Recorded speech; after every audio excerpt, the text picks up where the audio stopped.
नमस्कार दोस्तों, देव education DNA channel में आपका स्वागत है। आज का अपना टॉपिक रहेगा दर्पण के बारे में। तो चलिए देखते हैं दर्पण क्या होता है। दर्पण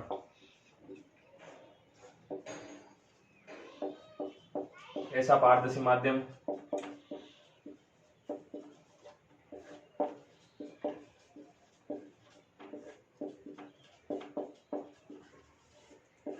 जिसकी एक सतह पर क्या होगा, या तो पॉलिश की मिलेगी या फिर वो परावर्तक पृष्ठ का काम करेगी।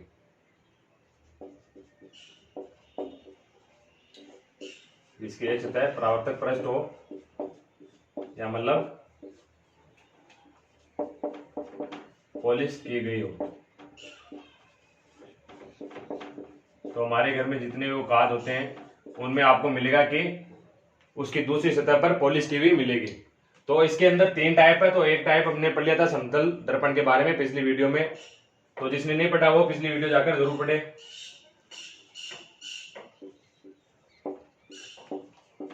उत्तल दर्पण, और आज अपन पढ़ेंगे उत्तल दर्पण और अवतल दर्पण के बारे में।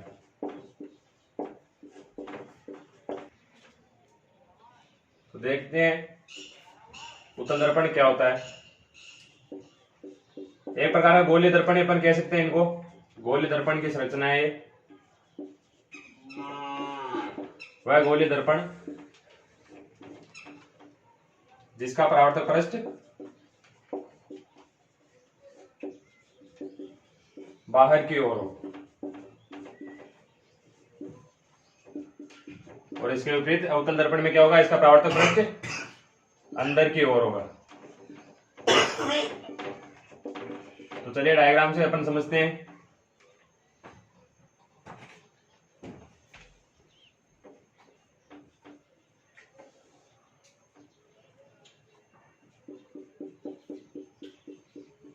ये क्या है हमारे पास उत्तल दर्पण।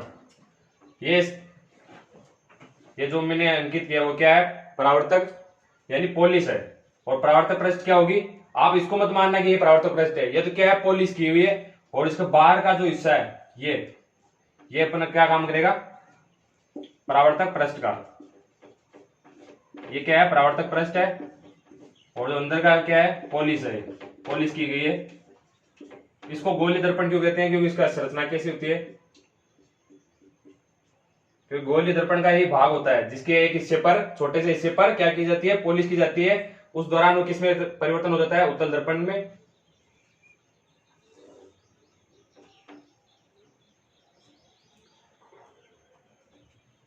और इसके बीच से जो लाइन खींची जाती है तो क्या मुख्य अक्ष है, मुख्य अक्ष का काम करेगी, जिसे प्रधान अक्ष भी बोलते हैं।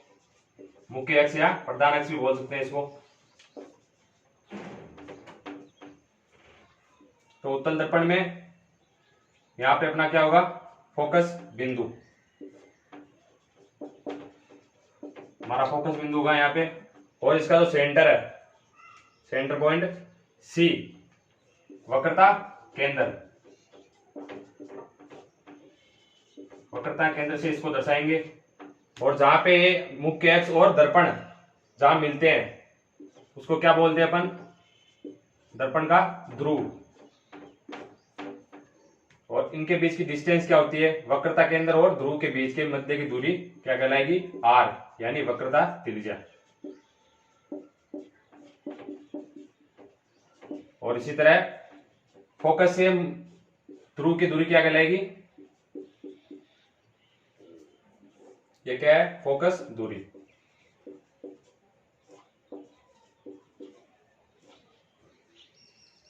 इसी तरह अपन अवतल दर्पण में बात करें तो इसका परावर्तक पृष्ठ किस तरफ होगा, अंदर की ओर।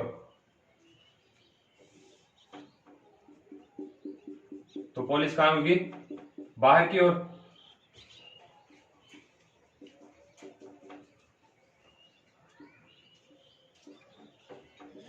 इसी तरह इसमें भी मुख्य अक्ष होगी। मुख्य अक्ष के यहां जब मिलेगी तो बिंदु कौन सा होगा, ध्रुव पी। इसी तरह इसमें भी एफ, सी, और यहाँ की डिस्टेंस आर, ये एफ।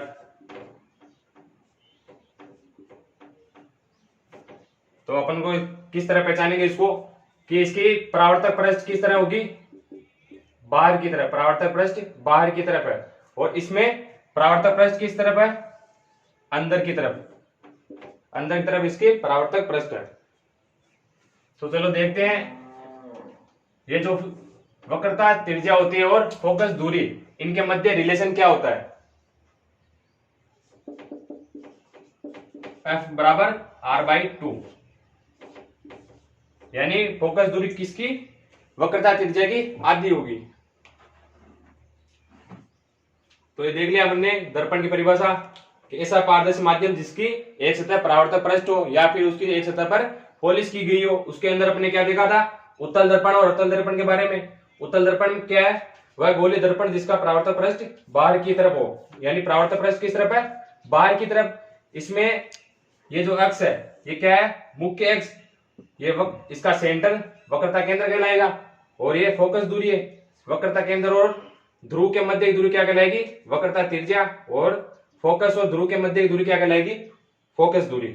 इसी तरह इसमें भी सेम है, और रिलेशन हमारे पास क्या निकलता है, F बराबर r/2।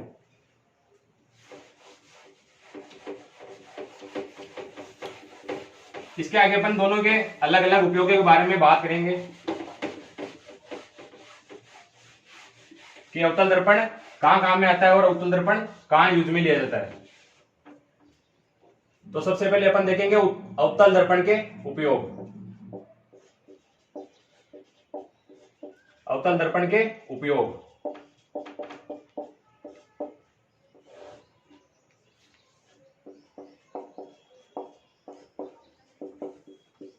सौर भट्टियों में सूर्य का प्रकाश केंद्रित करने के लिए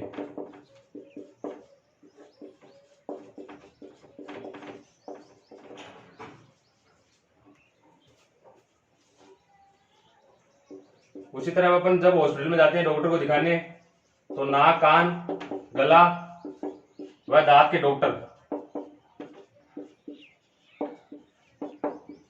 मरीज को देखने के लिए किसका, अवतल दर्पण का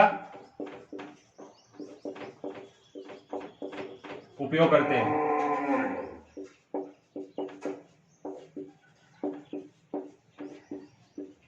यानी अवतल दर्पण का क्या काम है कि हमें किसी पर्टिकुलर चीज को देखना है, यानी बड़ी सारी चीज में से किसी एक पर्टिकुलर चीज को देखना है, तो किसमें, तो किसका यूज होगा, अवतल दर्पण का। इसी तरह टॉर्च में, सर्च लाइट,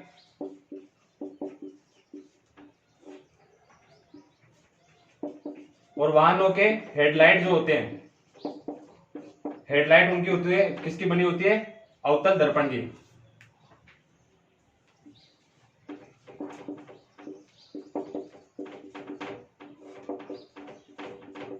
तो टॉर्च हमारे क्या काम करती है, टॉर्च किसका काम करती है, जो पर्टिकुलर चीज को दिखाती है टॉर्च। सर्च लाइट भी पर्टिकुलर चीज को दिखाएगी, और वाहनों के जो हेडलाइट होते हैं वो क्या काम करते हैं, किसी पर्टिकुलर चीज को ही दिखाएंगे, तो इसलिए अवतल दर्पण का यूज होता है।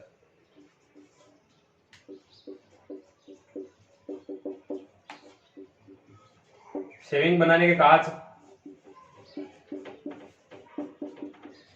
नाई की दुकान पर जब आप जाओगे तो आपको क्या मिलेगा, अवतल दर्पण ही मिलेगा।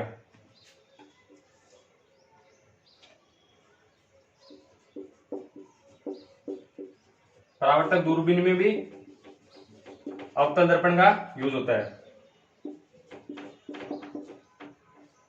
तो अवतल दर्पण का कहां यूज होगा, किसी पर्टिकुलर चीज को दिखाने के लिए ही अवतल दर्पण का यूज किया जाता है। तो सौर भट्टियों में सूर्य का प्रकाश केंद्रित करने के लिए नाक, कान, गला व दांत के डॉक्टर अवतल दर्पण का यूज करते हैं, क्योंकि डॉक्टर क्या करते हैं, किसी पर्टिकुलर चीज को देखना होता है उनको, तो पर्टिकुलर चीज को देखने के लिए किसका यूज किया जाएगा, अवतल दर्पण का।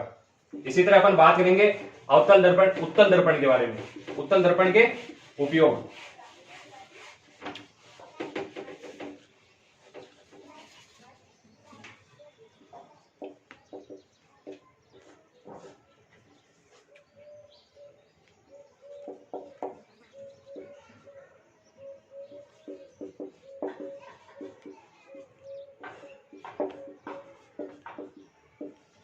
मोटरसाइकिलों में या वाहनों में चालक द्वारा पीछे से आते हुए पीछे से आते वाहनों को देखने के लिए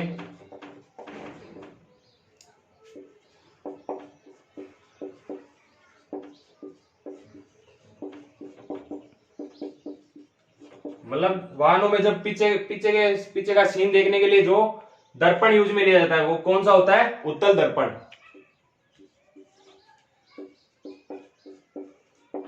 दूसरा एग्जाम्पल अपन देखें, 2 मंजिले सवारी बस में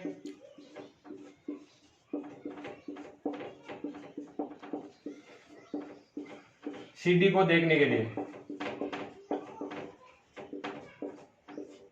जब आप जाओगे किसी डबल फ्लोर बस में तो उसमें क्या मिलेगा आपको? उत्तल दर्पण ही मिलेगा। इसी तरह छोटे छोटे दुकानों में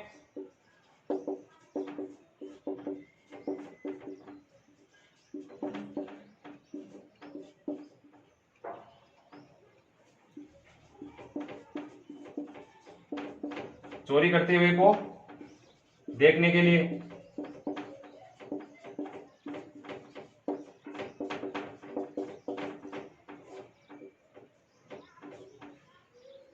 तो यानी अवतल दर्पण का यूज कहां होता है कि बड़े सारे एरिया में से किसी पर्टिकुलर एरिया को दिखाना, और उसी तरह उसके विपरीत उत्तल दर्पण में क्या होगा? उस पूरे एरिया को दिखाना। तो पूरे एरिया को दिखाएगा तो दुकानदार उस चोर को आसानी से पकड़ लेगा। तो ये हो गया उत्तल दर्पण के उपयोग। इसके आगे अपन बात करेंगे चिन्ह परिपाटी।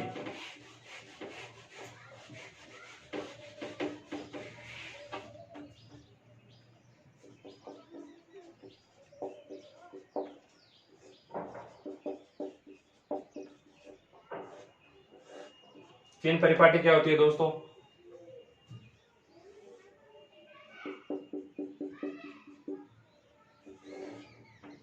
ये कौन सा दर्पण हमारे पास? उत्तल दर्पण। उत्तल दर्पण है तो यहां से जब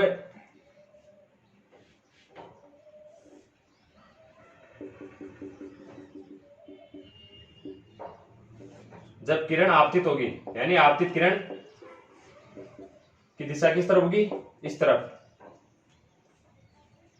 तो इससे आगे की जितनी भी दूरियां, यानी दर्पण से आगे की दूरियां किसमें नापी जाएगी? पॉजिटिव में। और आपतित किरण से पीछे की दूरियां किसमें? नेगेटिव में। और ये क्या है हमारे पास? मुख्य अक्ष। मुख्य अक्ष के ऊपर की सारी दूरियां, सभी दूरियां पॉजिटिव में और इसके विपरीत नेगेटिव में मापी जाएगी।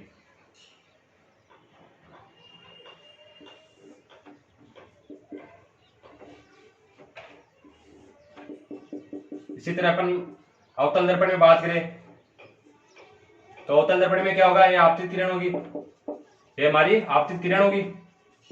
आपतित किरण से आगे की सभी दूरियां क्या होगी? पॉजिटिव, और पीछे की नेगेटिव। और प्रधान अक्ष से मुख्य अक्ष से ऊपर की दूरियां पॉजिटिव और इससे नीचे की दूरियां अनुप्रस्थ दूरियां नेगेटिव में मापी जाएगी। तो ओवरऑल इसका डायग्राम अपन बात करें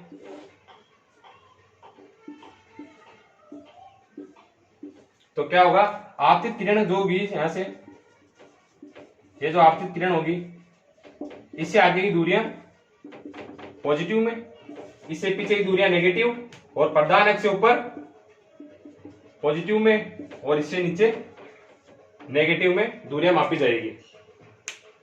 तो एक एक करके आपको मैं लिखा देता हूं सबके बारे में।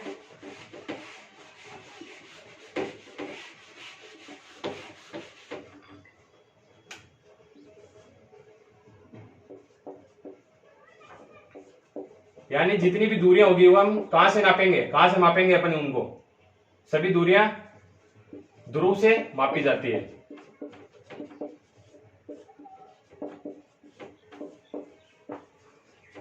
जो ध्रुव होता है यहां से सभी दूरियां मापी जाएगी।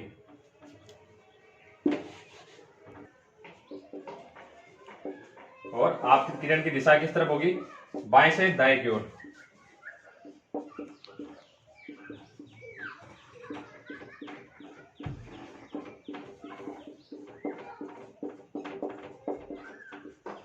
बाएं से दाएं ओर होगी।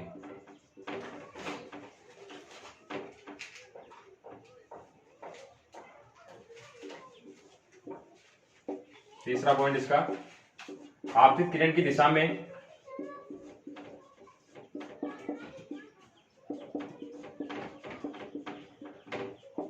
मापी गई सभी दूरियां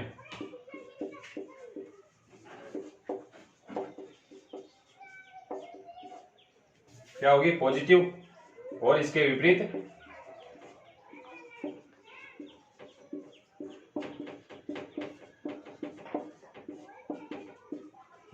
दिशा में नेगेटिव मापी जाएगी।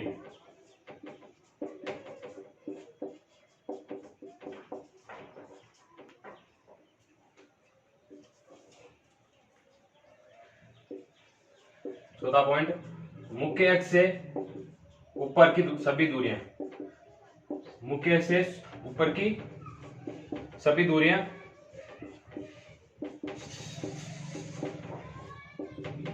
पॉजिटिव में और विपरीत में इसके नीचे की ओर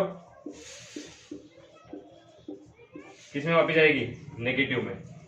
यानी सभी दूरियां ध्रुव से मापी जाएगी। यानी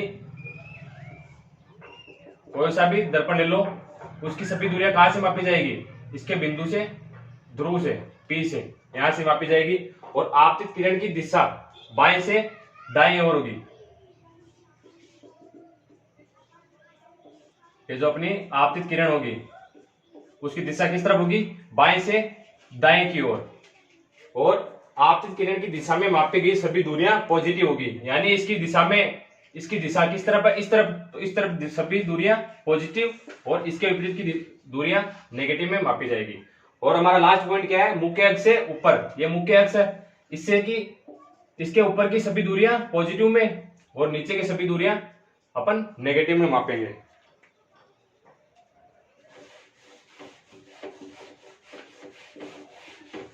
अब अपन दोनों के उत्तल और अवतल दर्पण दोनों की प्रतिबिंब की स्थिति पढ़ेंगे। प्रतिबिंब कैसे बनेगा और कहां बनेगा।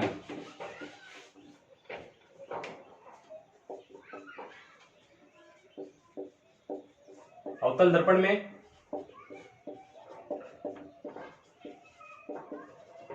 प्रतिबिंब की स्थिति या प्रतिबिंब का बनना, तो एक एक करके पढ़ेंगे। डायरेक्टली मैं आपको बता देता हूं।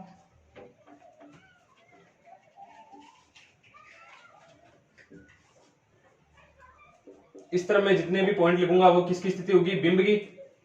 यहां पर प्रतिबिंब,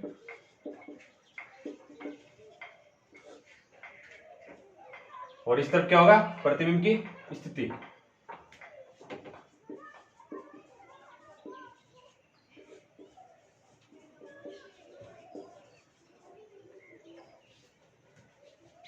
तो सबसे पहले अपन बात करें उत्तल दर्पण में।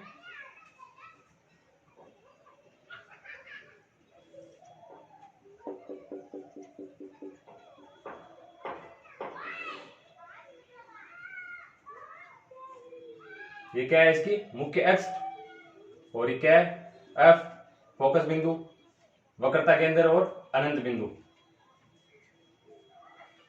तो सबसे पहले अपन बिंब को कहां रखेंगे, यहां पर अनंत पर। जब हमारा बिंब कहां होगा, अनंत पर होगा, तो इसका प्रतिबिंब कहां बनेगा। ये छोटे छोटे सवाल आपके एग्जाम में पूछे जाते हैं कि जब बिंब अवतल दर्पण में बिंब अनंत पर रखा जाए तो उसका प्रतिबिंब कहां बनेगा। तो ध्यान रखना, कहां बनेगा, फोकस बिंदु पर। यानी जब बिंब कहां पर हो, अनंत पर, तो प्रतिबिंब कहां बनेगा, एफ पर। और कैसा बनेगा, वास्तविक, उल्टा व छोटा।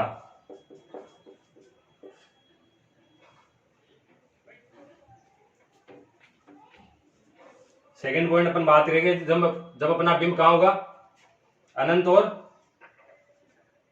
सी के मध्य, वक्रता केंद्र के मध्य।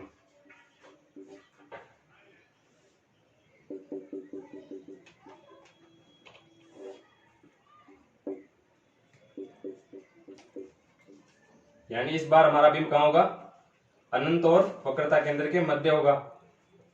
तो इस बार में बिंब प्रतिबिंब कहां मिलेगा?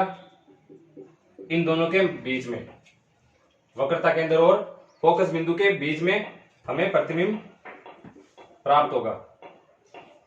तो बिंब कहा था अपना? अनंत व सी के मध्य, अनंत व सी के मध्य। तो प्रतिबिंब कहां बना? सी व एफ के मध्य।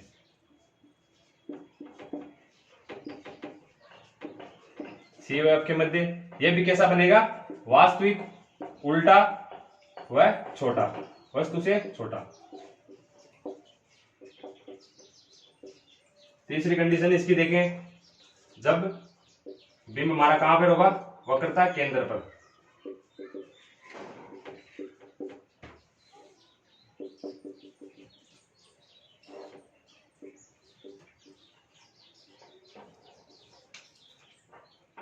इस बार बिंब कहां होगा? वक्रता केंद्र पर। तो प्रतिबिंब कहां बनेगा? इसी जगह बनेगा।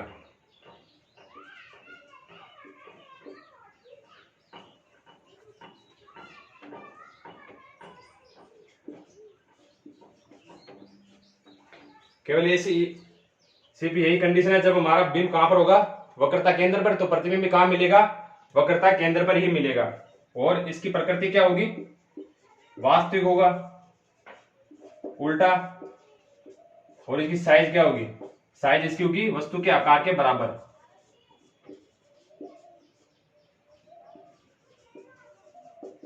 वस्तु के आकार के बराबर होगी। तो तीन अलग अलग कंडीशन थी कि जब हमारा प्रतिबिंब कहां होगा? बिंब कहां होगा? अनंत पर। तो बनने वाला प्रतिबिंब कहां बनेगा? सी व एफ के मध्य। और जब अनंत व सी के मध्य होगा तो प्रतिबिंब कहां बनेगा? एफ व सी के मध्य। और वक्रता केंद्र पर बनेगा तो वक्रता केंद्र पर ही हमें प्रतिबिंब प्राप्त होगा। आगे की कंडीशन अपन बात करें,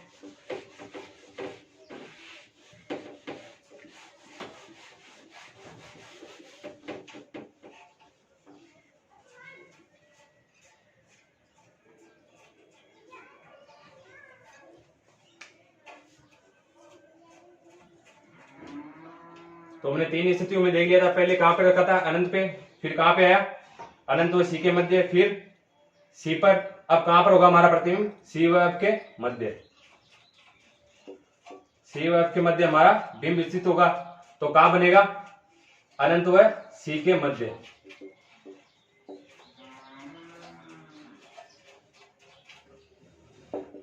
सी व एफ के मध्य हमारा बिंब स्थित होगा। तो प्रतिबिंब इसका कहां बनेगा? अनंत व सी के मध्य। और इसकी प्रकृति क्या होगी?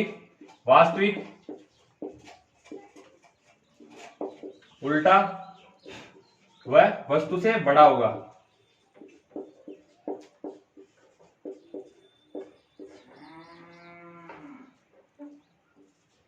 पांचवी कंडीशन क्या है?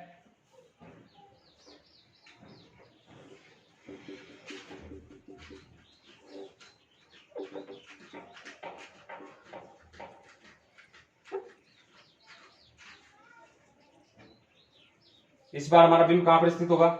यहां पर, फोकस बिंदु पर, एफ पर।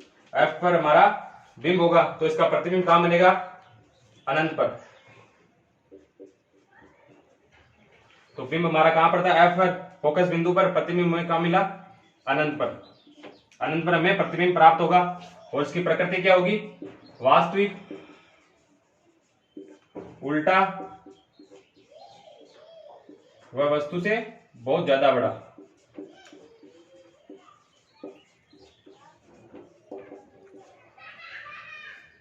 और लास्ट इसकी कंडीशन है, जब हमारा प्रतिबिंब कहां होगा?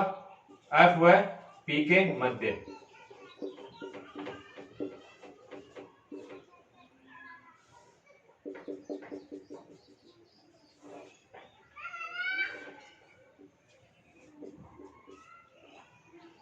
ये हमारा पी है, ध्रुव। इनके बीच में जब हमारा बिंब स्थित होगा तो इसका प्रतिबिंब कहां बनेगा? दर्पण के पीछे की ओर। दर्पण के पीछे की ओर हमें हमारा प्रतिबिंब प्राप्त होगा। और कैसा प्राप्त होगा? आभासी, यानी दर्पण के पीछे है। दर्पण के पीछे तो कैसा प्राप्त होगा? आभासी होगा, काल्पनिक होगा वो। और कैसा है, सीधा है और वस्तु से बड़ा भी होगा। तो एफ व पी के बीच रखे बिंब का प्रतिबिंब कहां बनेगा, दर्पण के पीछे। और कैसा बनेगा, आभासी यानी काल्पनिक प्रतिबिंब। और कैसा होगा, सीधा वह वस्तु से बहुत ज्यादा बड़ा, विस्तारित रूप होगा इसका।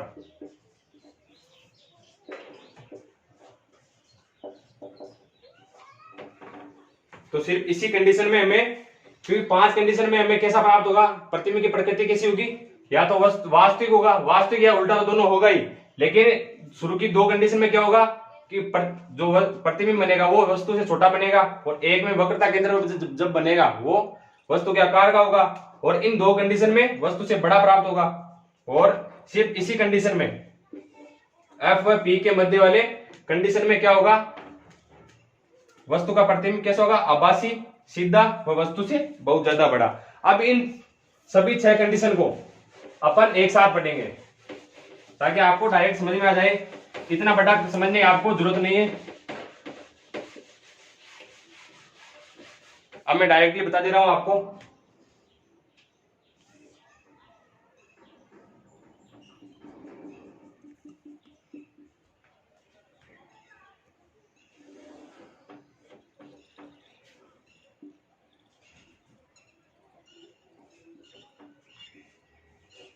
और ये क्या है, अनंत बिंदु।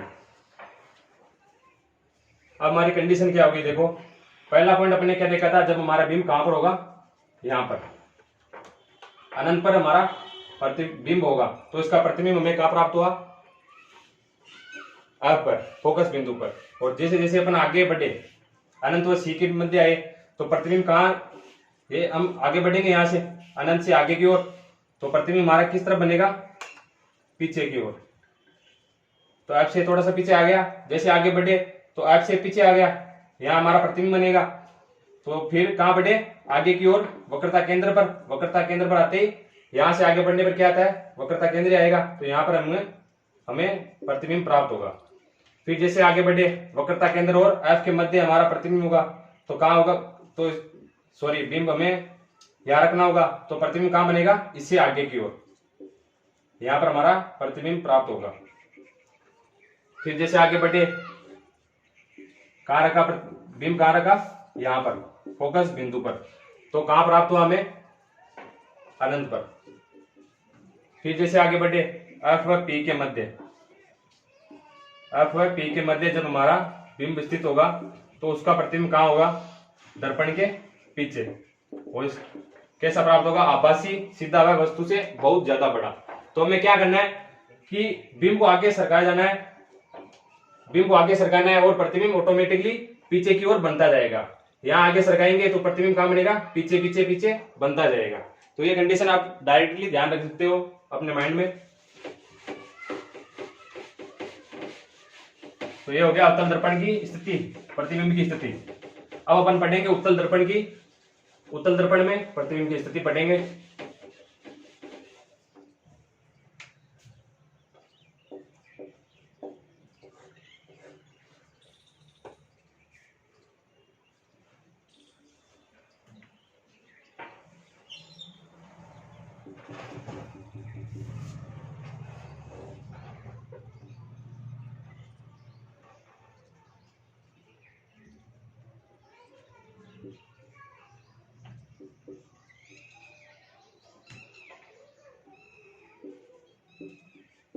इसमें अपन को दोनों तरफ पॉइंट लेने हैं। तो सबसे पहला पॉइंट हमारा क्या रहेगा, जब बिंब अनंत पर स्थित होगा, जब बिंब अनंत पर स्थित होगा तो उसका प्रतिबिंब कहां बनेगा, फोकस बिंदु पर, यानी एफ पर। और इसकी स्थिति क्या होगी, प्रकृति, आभासी होगा, सीधा वह बड़ा प्रतिबिंब हमें प्राप्त होगा। दूसरी कंडीशन की अपन बात करें, जब हमारा बीम कहाँ होगा, अनंत व एफ के मध्य।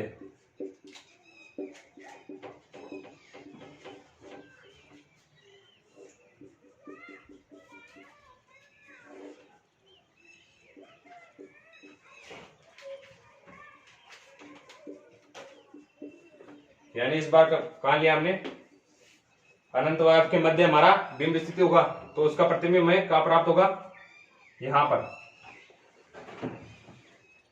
दर्पण के पीछे फोकस बिंदु से थोड़ा सा पहले बनेगा।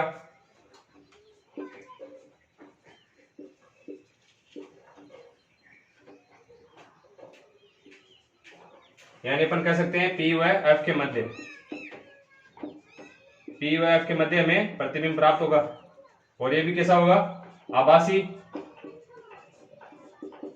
सीधा वह वस्तु से बड़ा प्रतिबिंब हमें प्राप्त होगा।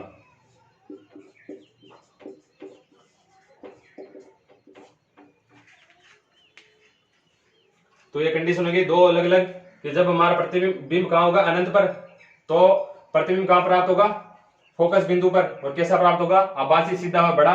और इसके बाद में अनंत व एफ के मध्य, अनंत व एफ के मध्य हमें बिंब लेना है, तो उसका प्रतिबिंब कहां बनेगा, पी व एफ के मध्य। और वो भी कैसा बनेगा, उसी की तरह सेम।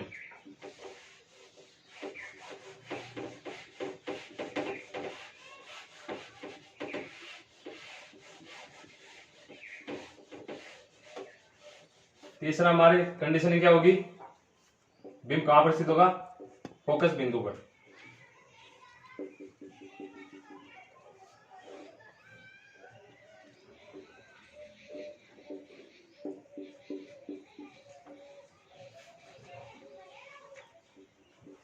यहां पर हमारा बिंब स्थित होगा, तो इसका प्रतिबिंब कहां बनेगा, इन दोनों के मध्य। ये दूरी कौन सी क्या कहलाती है, एफ, यानी फोकस दूरी। फोकस दूरी है हमारे पास, इसकी आधी। ये दूरी क्या होगी, F by two, F by two. तो यहां पर हमें हमारा प्रतिबिंब प्राप्त होगा।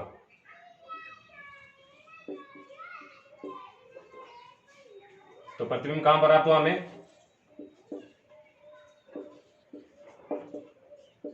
पी व एफ बाई टू पर। और कैसा प्राप्त होगा, आभासी, सीधा व वस्तु से छोटा प्रतिबिंब।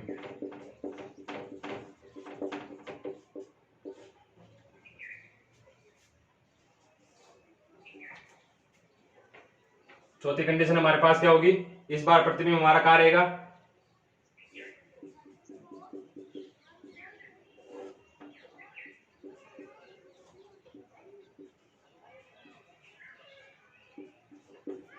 इस बार में इन दोनों के मध्य लेना है, यानी एफ व पी के मध्य हमारा बिंब स्थित होगा।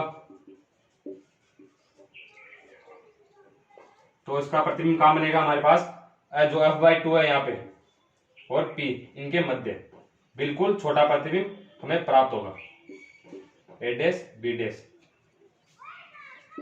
डायरेक्टली आप ये भी बोल सकते हो दर्पण के पीछे, या फिर पी व एफ बाई टू के मध्य। और इस प्रकृति क्या होगी इसकी, आभासी होगा, सीधा होगा, वह वस्तु से छोटा। तो पिछली दो कंडीशन में हमें क्या प्राप्त हुआ, आभासी, सीधा, छोटा, आभासी, सीधा और छोटा। सिर्फ अनंत, जब हमारा प्रतिबिंब कहां पर था, अनंत पर, तो उसका प्रतिबिंब वस्तु, उसकी साइज क्या होती, वस्तु से बहुत ज्यादा छोटी, यानी न्यून आकृति होगी उसकी।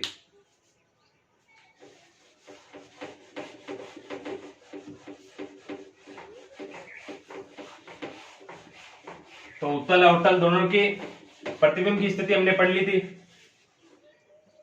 तो निष्कर्ष क्या निकला हमारे पास, तो अवतल दर्पण में हमने क्या पढ़ा, 5 कंडीशन में तो कैसा बन रहा था, वास्तविक, उल्टा,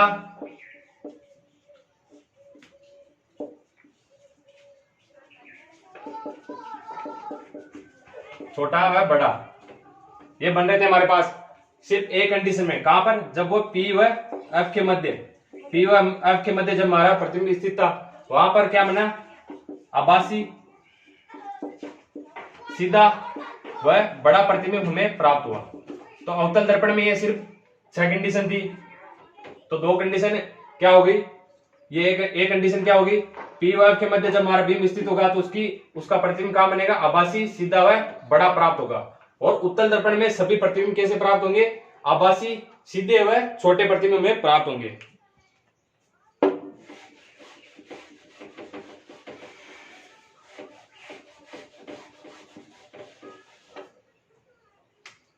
इसके आगे अपन पढ़ लेते हैं गोलीय दर्पण का सूत्र।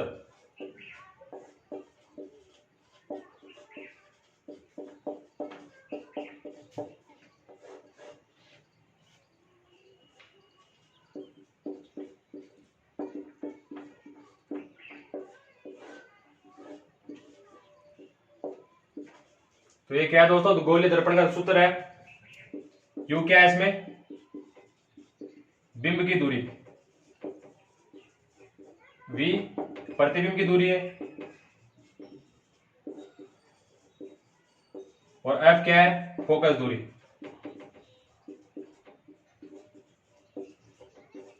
इससे रिलेटेड आपके क्वेश्चन आ सकता है, जैसे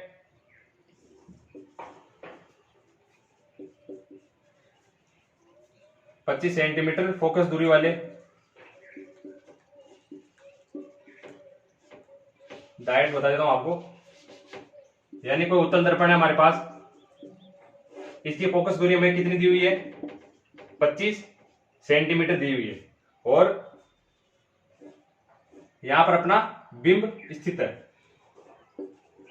एक भी कोई बिंब है, उसकी दूरी क्या है, ये यहां से दूरी क्या है, 15 सेंटीमीटर है। तो हमें क्या पूछा है, यानी प्रतिबिंब की दूरी पूछी है। तो प्रतिबिंब की दूरी क्या होगी, तो सूत्र क्या लगाना है हमारे पास, 1/u प्लस 1/v बराबर 1/f। ये सूत्र हमें काम में लेना है।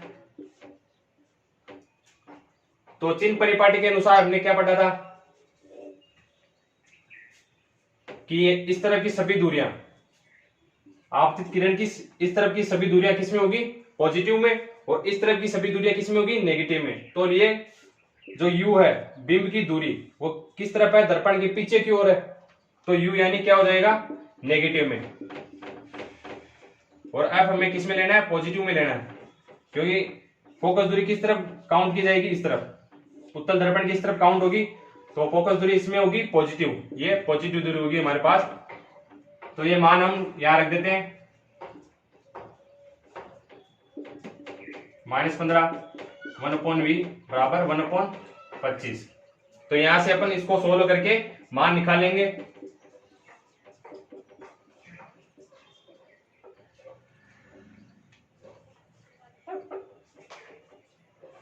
तो इसको सोल्व करने के बाद जो भी इसका सॉल्यूशन आएगा वो हमारे पास क्या हो जाएगी, प्रतिबिंब की दूरी हो जाएगी। तो आज क्लास अपनी यहाँ यही समाप्त होती है। उम्मीद है आपको वीडियो पसंद आई होगी। तो वीडियो को ज्यादा से ज्यादा लाइक कीजिए, कमेंट कीजिए और शेयर कीजिए। धन्यवाद।